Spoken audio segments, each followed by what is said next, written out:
আসসালামু আলাইকুম। আশা করি সবাই ভালোই আছেন। আলহামদুলিল্লাহ আমিও ভালো আছি। তো আজকে একটু দুইটা তিনটা কবুতর নিয়ে নিছি, কবুতরের মাংস রান্না করব।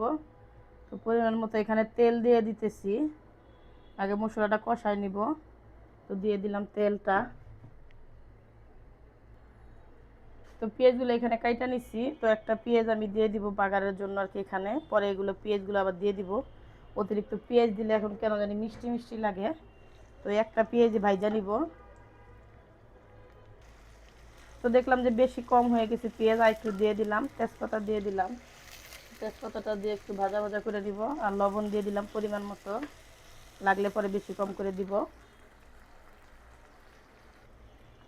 পেঁয়াজটা ভাজা হয়েছে, এখন পরিমাণ মতো দিয়ে দিব আদা বাটা দিয়ে দিলাম 2 চামচ, জিরা বাটা 1 চামচ, রসুন 1 চামচ। একটু ভালো করে ভাজা ভাজা করে নিব, কারণ একটু রসুন আর আদার গন্ধটা জিনিস চলে যায়। আমি আসলে খুব ভালো যে রান্না করতে পারি তাও না, মানে আমি যেমন করে রান্না করি ওরকম করে আপনাদের সাথে শেয়ার করতেছি। আর এখানে নিয়ে নিছি দারচিনি এলাচি, সব কিছুর গুঁড়া করে নিছি আর কি। এই জন্য আরাম দিলাম না, মানে আস্তে আস্তে আস্তে আস্তে দিলে আবার আমার মেয়েরা ছেলে বাইসা ফালাই দেয়। এই জন্য একটু গুঁড়া করে সব রেখে দিচ্ছি, শুধু তেজপাতাটা দিয়ে দিলাম, কারণ তেজপাতাটা তো বড়, বাইসা ফালাই দেওয়া যাবে। তো আপনাদের ভাইয়া যাওয়ার সময় বলেছে বেশি ঝাল দিও না, কিন্তু ঝাল না দিলে একটু ভালো লাগবে না। 1 চামচ দিয়ে দিলাম, তাও আমি জানি না কতটুকু ঝাল হবে। হলুদের গুঁড়ো 1/2 চামচ দিয়ে দিলাম, কারণ যেহেতু এখানে কিছুই দিব না, শুধু একটু পেঁয়াজ দিয়ে রান্না করব।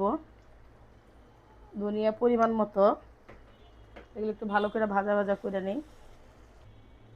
একটু ভাজা ভাজা করে দিচ্ছি, একটু পানি দিয়ে দিই কষানোর জন্য, ভালো করে কষানো হোক।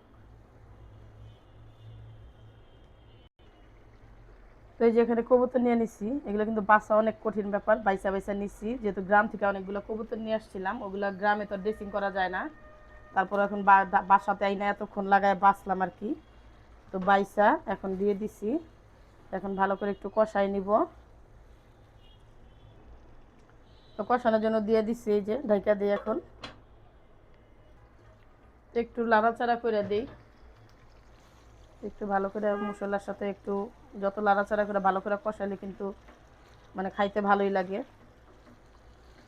এখানে 4টা কবুতর নিয়ে নিচ্ছি, একটু বড় করে পিস করছি।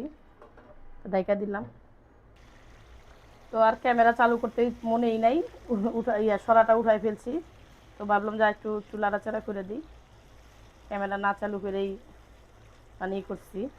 তো যাই হোক, আপনারা ভুল ত্রুটি ক্ষমার দৃষ্টিতে দেখবেন। ভিডিওটা কিন্তু অত সুন্দর করে করতে পারি না, তো আবার ঢাকা দিব। তো দেখি কি অবস্থা। তো দেখেন কত সুন্দর মানে কষানোটা হয়েছে।